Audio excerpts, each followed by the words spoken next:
The old Victorian mansion had never seen a Halloween party like this one. Ivy dangled through the darkened windows, and the faint glow of orange lanterns illuminated the front lawn, casting eerie shadows that flickered in the crisp October wind. Guests arrived in costumes ranging from classic horror icons to colorful fantasy figures, and the air was filled with laughter and the promise of indulgences. A light mist drifted over the garden, adding mystery to the festivities. Her mother-in-law, Louise, stood at the entrance and greeted everyone with her warm smile. She wore an elegant witch's outfit, complete with a velvet hat adorned with a single black feather. Louise always enjoyed throwing Halloween parties. It was one of those rare moments when she could watch her family and friends leave their daily worries behind and indulge in pure merriment. This year's party was a little different. It was hosted at her home. It was an opportunity to see everyone in a setting she knew well, with her touches everywhere. She could even keep an eye on her son-in-law Marco, whose charm had always fascinated her. Marco arrived a little late, dressed as Dracula. He wore a long, flowing black cloak with a spectacular collar, a dark red vest underneath, and a white shirt with lace cuffs. His dark hair was slicked back, and his powdered pale face flashed sharp fangs as he grinned at his guests. Louise couldn't help but notice how striking he looked in that suit, his broad shoulders complementing the cape perfectly. The party was in full swing when Marco's wife, Camille, Louise's daughter, had to leave unexpectedly.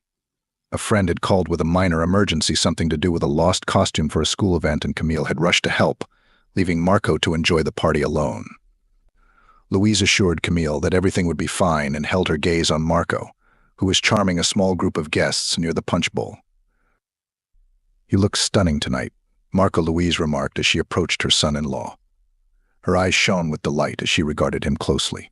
He smiled and bowed slightly, showing the tips of his fangs. "Thank you, Louise. You make a charming witch," he replied, his voice steady and his eyes met hers. There was a warmth in their interaction, something more than familiarity. As the evening progressed, the guests were divided between dancing in the main hall and exploring the various surprises Louisa had placed around the house. Marco wandered curiously through the dimly lit rooms. At that moment, Louisa came up to him again, a mischievous smile playing on her lips. "You know," she said, lowering her voice, "I have prepared something special in one of the rooms upstairs. A treat for our guests, especially those who need a little relaxation." Her eyes were full of suggestion, and her gaze lingered on Marco's tense shoulders. She saw him standing as if the weight of the world was bearing down on him. "Oh? And what might that be?" asked Marco, intrigued.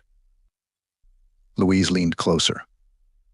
Therapeutic massage is an experience of total relaxation. It's performed in an old office, in the dark, so the senses are heightened. "I thought you might enjoy it," she said, lingering her gaze on his eyes a moment longer than necessary.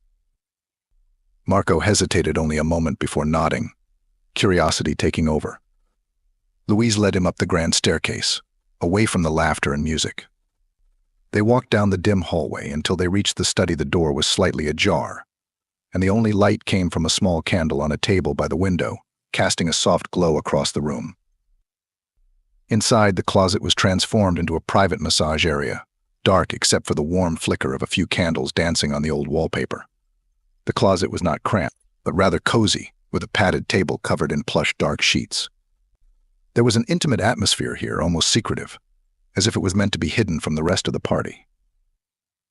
Marco looked around, and a smile played on his lips. "Nice place," he said, lowering his voice to a whisper, though the atmosphere seemed to demand it. Louise gestured to the massage table. "Lie down, Marco. You deserve some pampering today," she said. She saw curiosity in his eyes mixed with something else, something deeper that excited her. Marco took off his cloak and laid it on a nearby chair, then climbed onto the massage table, his shirt still on and his vest tossed aside. He lay on his stomach, resting his head on his crossed arms, and closed his eyes, a faint smile still playing on his lips. Louise's hands began to work Marco's shoulders with surprising dexterity, her fingers kneading the tense muscles, encouraging them to relax. The room was quiet except for the distant sounds of the party downstairs, the music drowned out by the thick walls. Her touch was gentle but firm, and her hands moved with a confidence that spoke of experience.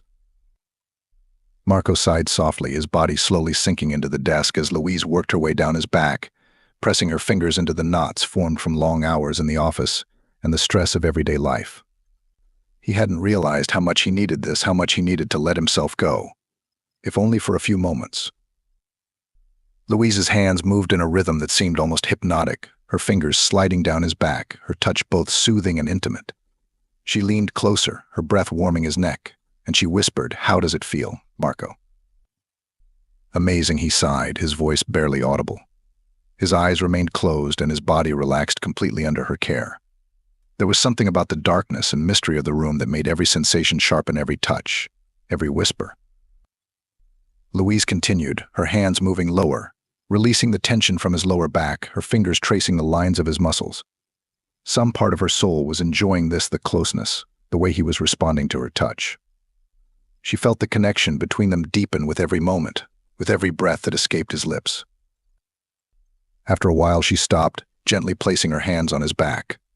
Marco opened his eyes, turned his head slightly to look at her, and his gaze met hers in the dim light. There was something unspoken between them, a tension neither of them recognized but both felt deeply. Louise smiled, her gaze softening. "You deserve to be taken care of, Marco. You work so hard for everyone else, it's time someone did something for you." Her voice was gentle and her words filled with meaning beyond a simple massage. Marco nodded, keeping his eyes on her. "Thank you, Louisa," he said, his voice sincere. Warmth spilled into his chest, gratitude beyond just the physical relief her hands brought. Louise stepped back, her hands reluctantly leaving his body.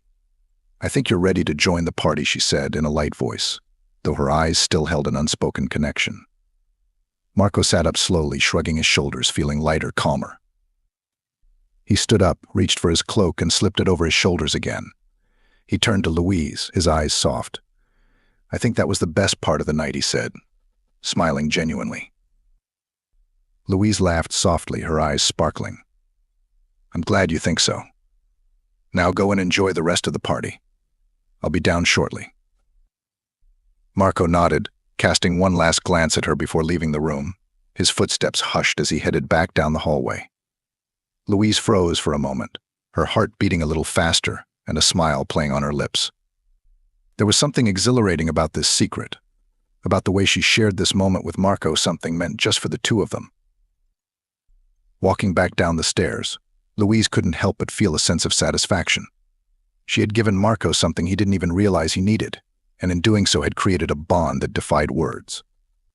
It was a Halloween she wouldn't soon forget, a night filled with mystery, intimacy, and the promise of something more lurking in the shadows.